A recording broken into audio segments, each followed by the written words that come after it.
V9 న్యూస్కి స్వాగతం. ఇప్పుడు హెడ్లైన్స్. విశాఖ శంకరపీఠంలో ఈరోజు శంకర విజయేంద్ర స్వామి ఆధ్వర్యంలో అతి తక్కువ ఫీజుతో విద్యార్థులకి 1వ తరగతి నుంచి డిగ్రీ వరకు అతి తక్కువ ఫీజుతో ఈ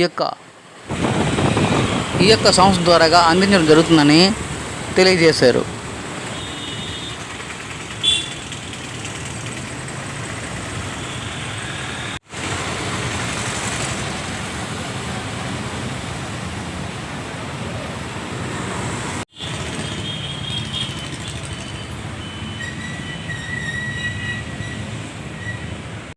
ఆధ్యాత్మిక సేవ అండ్ వైద్య సేవ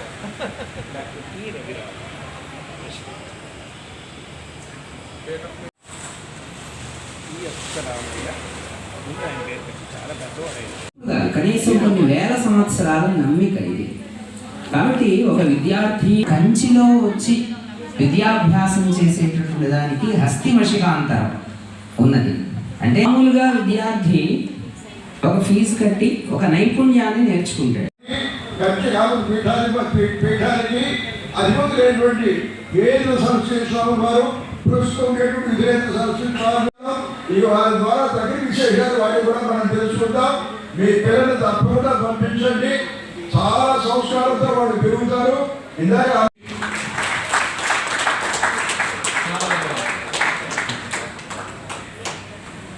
ఉన్నటువంటి ప్రదేశం ఈ ఉజ్జయిని, ఈ ఏడింటిని కలిపి మోక్ష ప్రదేశాలు అంటారు. అంటే పేరు అచ్యుతరామయ్య తల్లాపరగిడ. నేను ప్రస్తుతం కంచికామకోటి శంకర మఠం విశాఖపట్నం ద్వారకా నగర్లో ఉన్న సంస్థకి కార్యదర్శిగా ఉన్నాను. కంచి మఠం తాలూకా యాక్టివిటీస్ అన్నీ మేము చూస్తూ ఉంటాం. ఇవాళ ఉదయం 10 గంటల నుంచి 1 గంట వరకు కంచిలో ఉన్నటువంటి చంద్రశేఖరేంద్ర సరస్వతి మహాస్వామి వారి విశ్వవిద్యాలయంలో ప్రవేశాల గురించి ఆ యూనివర్సిటీ వైస్ ఛాన్సలరు, డీన్, వాళ్ళ ఫ్యాకల్టీ అందరూ విశాఖపట్నం రావడం జరిగింది. ఈ ఉత్తరాంధ్ర జిల్లాల్లో ఉన్నటువంటి పిల్లలకు కూడా అక్కడ ప్రవేశాలు కల్పించాలని, అందులో వాళ్ళు ఆఫర్ చేస్తున్నటువంటి రకరకాల కోర్సులు చిన్నపిల్లల దగ్గర నుంచి 4వ తరగతి చదువుతున్న పిల్లల నుంచి ఉన్నటువంటి వాళ్ళ పాఠశాలలు, సంప్రదాయ పాఠశాలలు ఆడపిల్లలకి, అలాగే బాలులకి పాఠశాలలు, యూనివర్సిటీ క్యాంపస్, ఇలా రకరకాల కోర్సులు ఆ యూనివర్సిటీలో చేయడం జరుగుతుంది. వాటికి మన ప్రాంతం నుంచి ప్రజలు తక్కువ మంది అడ్మిషన్స్ తీసుకోవడం అవి చేస్తున్నారు. కాబట్టి శ్రీ శంకర విజయేంద్ర సరస్వతి స్వామి వారు ప్రత్యేకంగా ఆ యూనివర్సిటీ వాళ్ళందరినీ కూడా విశాఖపట్నం శంకర మఠానికి పంపించి ఇక్కడ ప్రవేశాలు అన్నీ నిర్వహించవలసిందిగా పంపించారు. వారికి తగిన ఏర్పాట్లన్నీ ఇక్కడ శంకర మఠంలో ఏర్పాటు చేయడం జరిగింది. మధ్యాహ్నం వరకు ఈ ప్రోగ్రాం జరుగుతుంది. సాయంత్రం 5 గంటల నుంచి 8-8:30 వరకు 2వ సెషన్ కింద మిగిలిన ఇంజనీరింగ్ కాలేజీలు అవన్నింటి గురించి కూడా ఇక్కడ అడ్మిషన్స్ తీసుకుంటారు, ఇన్ఫర్మేషన్ ఇస్తారు. ఈ యూనివర్సిటీల్లో దేశంలో ఉన్న అన్ని యూనివర్సిటీల కన్నా అతి తక్కువ ఫీజుతోటి విద్యాబోధన చేస్తున్నారు. సంప్రదాయ విద్య చెప్తున్నారు, వేద విద్య చెప్తున్నారు, ఆడపిల్లలకి చెప్తున్నారు. వాటి అవకాశాన్ని అందరూ ఉపయోగించవలసింది. నేను సుమారుగా ఈ మార్నింగ్ సెషన్లో 200 మంది తల్లిదండ్రులు, పిల్లలు వచ్చారు. సాయంత్రం ఇంకా ఎక్కువ మంది వస్తారని మేము ఎక్స్పెక్ట్ చేస్తున్నాము.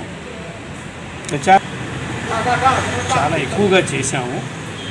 స్వామివారి తెలియపరిచింది ఏంటంటే ప్రతి సంవత్సరం ఒక షెడ్యూల్ ప్రకారం విశాఖపట్నం ఒక మేజర్ సెంటర్గా తీసుకుని ఇక్కడ ఇంటర్వ్యూస్ కండక్ట్ చేస్తామని చెప్పి చేయమని చెప్పి మాకు స్వామివారి ఆ విద్యార్థులు కట్టేటువంటి ఫీజులు అవి సామాన్య ప్రజానీకం కట్టలేరు. కాబట్టి ఈ విద్య అందరికీ రావాలనే ఉద్దేశం మీద ఒక సత్సంకల్పంతో స్వామివారు ఏర్పాటు చేసినటువంటి యూనివర్సిటీ ఇది.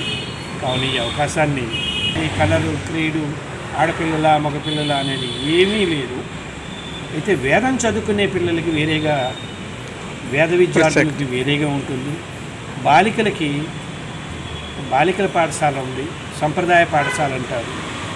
అలాగే మగపిల్లలకి వేరేగా ఉంది. దీంట్లో వాళ్ళకి సంబంధించినటువంటి వేదాలు చెప్పడం కానీ, వేదం చదువుకునే పిల్లలకైతే వేదాలు, ఆడపిల్లలకైతే సంప్రదాయ విద్య కూడా నేర్పుతారు. కానీ వేదం నేర్చుకోవడానికి అవకాశం ఉండదు. వాళ్ళ గోత్రాన్ని బట్టి, వాళ్ళ ఋషులను బట్టి వాళ్ళు తగినటువంటి వేదం చదువుకోవాలి. అవన్నీ కూడా వాళ్ళు ఇంటర్వ్యూ చేసి ఆ పర్టికులర్ వేదంలో వాళ్ళు జాయిన్ చేస్తారు. ఇంటర్వ్యూస్లో 15 మంది వేద విద్యార్థులు విశాఖపట్నం నుంచి జాయిన్ అయ్యారు. తిరుపతిలో ఉంది వేద పాఠశాల, అక్కడికి ఇక్కడి నుంచి 15 మంది. విద్య అందరికీ అందుబాటులో ఉండడం, కులమతాలకు అతీతంగా సేవ చేయాలనే సంకల్పంతో స్వామివారి ఈ కార్యక్రమాన్ని ఏర్పాటు చేశారు. ఇంత మహోన్నత నేను ఇది నా జన్మలో నాకు వచ్చినటువంటి మహద్భాగ్యంగా భావిస్తాను.